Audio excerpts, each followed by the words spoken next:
Boleh Kang, mulai Kang. Oke, assalamualaikum warahmatullahi wabarakatuh. Di sini saya Muhammad Zulfi Reva akan mempresentasikan dari kelompok satu analisis perusahaan Samsung. Oke, boleh dilanjut untuk slide selanjutnya, moderator.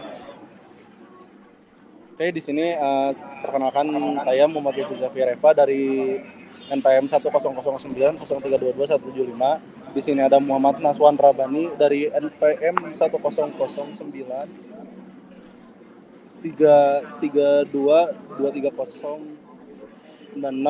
Ada Dewangga dengan NPM 155 dan ada Muhammad Noval Risala dengan NPM 100. Boleh slide selanjutnya lagi, moderator. Oke, boleh slide selanjutnya lagi. Next one.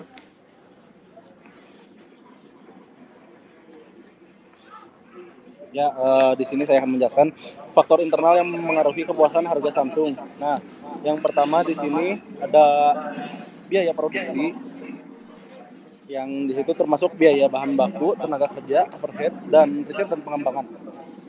Tujuan perusahaan apakah fokus kepada profitabilitas jangka pendek, pangsa pasar atau citra merek, strategi pemasaran, bagaimana produk diposisikan di pasar premium, mass market atau yang lain-lainnya.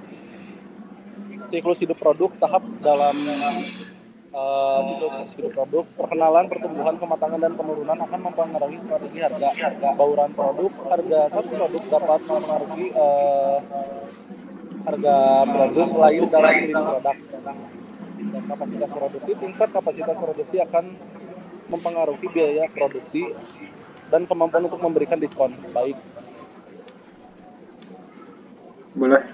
Next one. Oke, ya. Nextnya ini akan dilanjutkan oleh teman saya Dewangga. Terima kasih. Baik, jadi saya akan menjelaskan faktor eksternal yang mempengaruhi keputusan harga yang tadi ya. Jadi yang pertama itu persaingannya.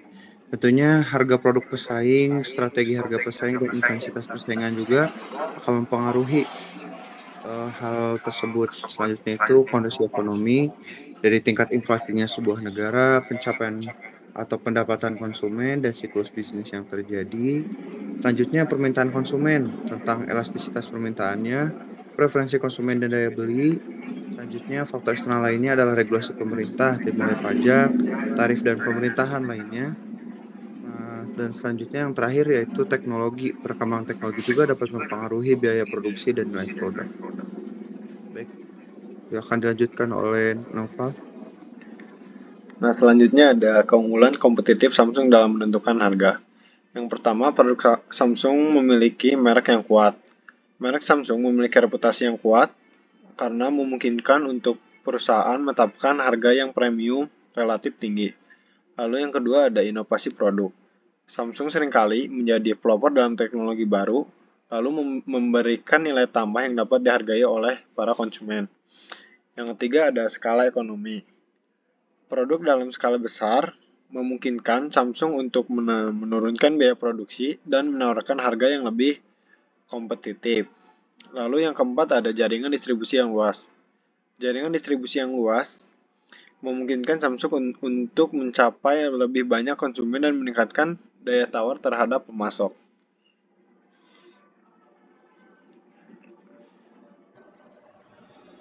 Saya akan menjelaskan strategi penetapan harga Samsung.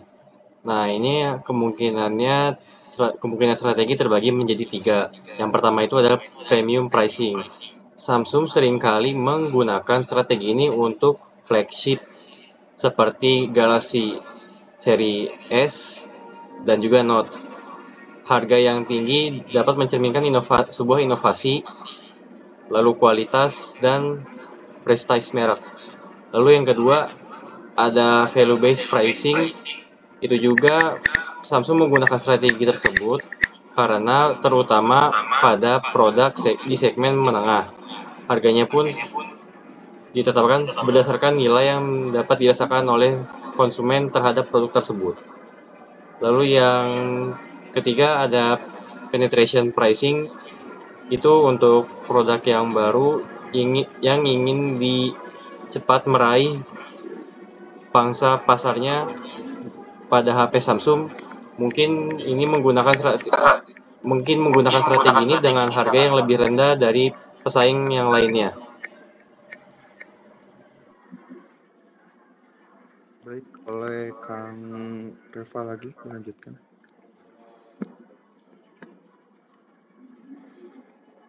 Kang Zulfi.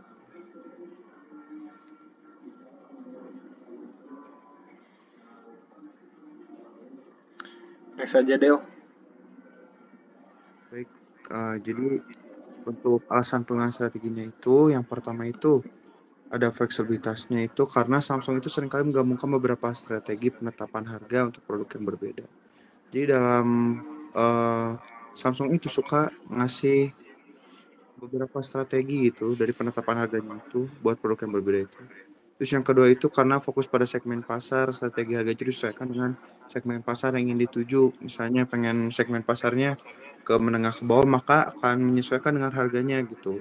Harganya yang terjangkau, sedangkan jika ingin pengen mendapatkan pasar yang orang menengah ke atas, pasti harganya juga dengan harga yang lebih mahal karena fokus pada value yang ingin diberikan.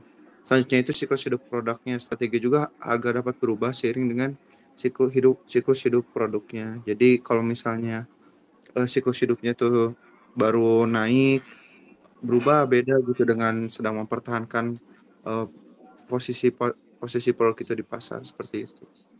Baik, selanjutnya, operator. Boleh, Kang Zulfi. Next, Kang. Oke, di sini ada penetapan harga jual produk dan perbandingan dengan kompetitor. Untuk menetapkan harga jual yang tepat, Samsung perlu mempertimbangkan yang pertama itu biaya produksi, hitung semua biaya yang terkait dengan produksi produk, margin keuntungan yang diinginkan, tentukan tingkat keuntungan yang ingin dicapai, harga produk pesaing bandingkan dengan harga produk serupa dari pesaing. Nilai yang dirasakan konsumen, temukan beberapa nilai yang bersedia dibayarkan oleh konsumen untuk produk tersebut, ya maksudnya seperti kayak kelebihan produk-produk tersebut atau enggak, ya maksudnya dibandingkan kompetitor yang lain gitu. Yang terakhir, posisi produk dalam portofolio produk. Pertimbangkan bagaimana harga produk ini akan mempengaruhi harga produk lain dalam lini produk. Ya, boleh dilanjutkan oleh teman-teman. Ya, terima kasih. Nah, yang selanjutnya ada perbandingan dengan kompetitor. Yang pertama ada analisis kompetitif. Misalnya membandingkan produk Samsung dengan produk pesaing lainnya. Misalnya produk Apple, Xiaomi, dan lainnya. Membandingkan produk itu untuk membantu memahami keunggulan dan kelemahan dalam hal fitur, spesifikasi, dan harga. Samsung sering kali menonjol dalam aspek layar, kamera, dan keseimbangan antara harga dan kualitas. Yang kedua, analisis matrix positioning. Dengan memetakan produk Samsung berdasarkan atribut seperti harga dan kualitas, dapat dilihat bahwa Samsung berada di posisi kualitas tinggi dengan harga menengah hingga premium. Menarik konsumen yang mencari keseimbangan antara teknologi canggih dan nilai ekonomi. Boleh, next.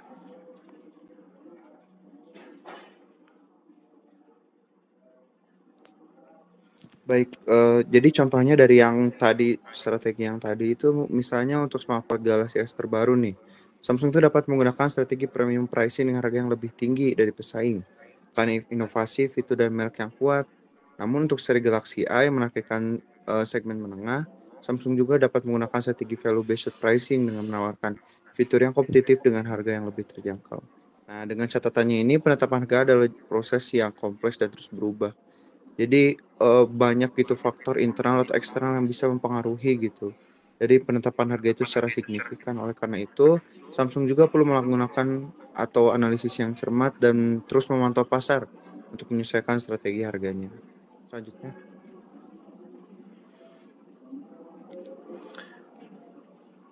Mungkin sekian dari kelompok kami.